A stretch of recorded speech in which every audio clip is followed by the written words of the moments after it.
Hi hello ನಮಸ್ಕಾರ. ನಾನು ನಿಮ್ಮ ಹಳ್ಳಿ ಮನೆ ಲಾಗ್ಸ್. ಏನಪ್ಪ ಅಂದರೆ ನಾನು ನನ್ನ ಫ್ರೆಂಡ್ ಗಾಡಿಗೆ ಕಂಡಕ್ಟ್ರಾಗಿ ಹೋಗಿದ್ದೆ.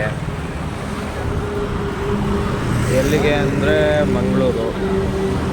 ಕಾರ್ಗಲ್ಲಲ್ಲಿ ಲೋಡ್ ಆಗಿದ್ದ ಗಾಡಿ ಆರು ಸುಮಾರಿಗೆ ಕಟ್ಟಿದ್ವಿ. ಸೀದಾ ಮಂಗಳೂರಿಗೆ ಹೋಗಿ 3 ಕಡೆ ಅನ್ಲೋಡು. ಲಾರಿ ಕೆಲಸ ಅಂದರೆ ಭಾರಿ ಹೆವಿ ಗುರು, ತುಂಬ ಕಷ್ಟಪಡುವಾಗ.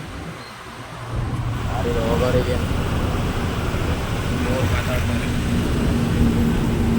ಅಲ್ಲಿ ಹೋದ್ಮೇಲೆ ಗೊತ್ತಾಗುತ್ತೆ ಏನೇನು ಕಷ್ಟ ಇದೆ.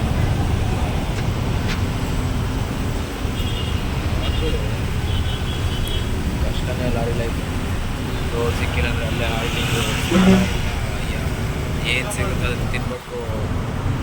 ಊಟ ಚೆನ್ನಾಗಿರುತ್ತೋ ಇಲ್ವೋ ಅದನ್ನು ಬಿಟ್ಕೊಂಡ್ರೆ ಮತ್ತಿಲ್ಲ. ಲೋಡ್ ಆಗೋ ತನಕ ಊಟ ಇಲ್ಲ, ತಿಂಡಿ ಇಲ್ಲ. ಲಾರಿಗೆ ಬಂದರೆ ಏನು ತೊಂದರೆ ಅಂದರೆ ನಾವು ಎಷ್ಟೊತ್ತಿಗೆ ತಿಂತೀವಿ, ಏನು ಮಾಡ್ತೀವಿ ನಮಗೆ ಗೊತ್ತಿರಲ್ಲ. ನಾವೊಂಥರ ರೋಬೋಟ್ ಇದ್ದಾಗಿಲ್ಲ, ಕಂಟ್ರೋಲ್ ಬೇರೆ ಕೈಲಿ ಅದಾಗಿರೋದು. ಊಟ ಇಲ್ಲ ಅಂದ್ರೂ ಹೇಳೋಕ್ಕಾಗಲ್ಲ. ಅಕಸ್ಮಾತ್ ಗಾಡಿ ಏನಾದ್ರು ಕೈ ಕೊಡ್ತು ಅಂದರೆ ಅದೇ ಹೋಯ್ತು ಮೇಲೆ. ಆದರೂ ಒಂಥರ ಚಂದ ಲಾರಿ ಹೋಗೋದು. ಸುತ್ತ ಊರು ನೋಡೋದು, ಬೇರೆ ಬೇರೆ ಊರು ನೋಡೋದು. ಅದು ಫ್ರೆಂಡ್ ಜೊತೆ ಹೋದಾಗ ಕೇಳುವಾಗ ನಮ್ಮ ಮಾತುಗಳು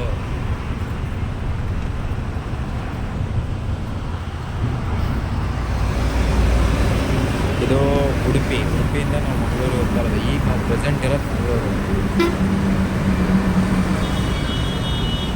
ಏನು ಮಾಡೋದು ಗೊತ್ತಾಗ್ತದೆ. ಆದರೆ ಲಾರಿ ಪ್ರಾಬ್ಲಮ್ ಬಂತು ಅಂದರೆ ಕಷ್ಟ ಆಗ್ಬೋದು.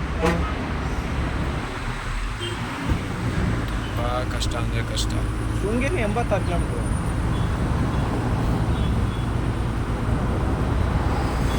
ಏನು ಮಾಡೋದು ಏನು ಒಂದು ಗೊತ್ತಾಗಲ್ಲ. ನಮ್ಮ ಗಾಡಿ ಈಗ ಲೋಡ್ ಮಾಡ್ಬೇಕು ಬರ್ತೀವಿ ಮಂಗಳೂರಿಗೆ. ಇನ್ನೂ ಲೋಡ್ ಏನು ಅಂತ ಹೇಳಿಲ್ಲ.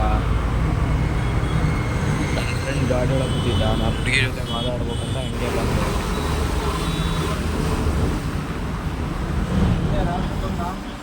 ಮಂಗಳೂರು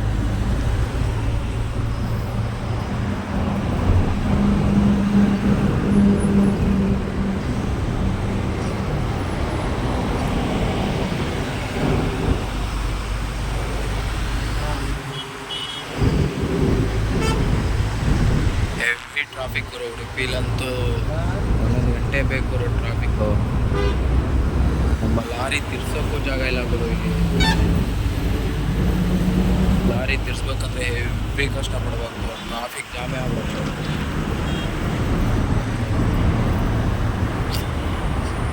ಹೆವಿ ಕಷ್ಟ ಆಗುತ್ತೆ.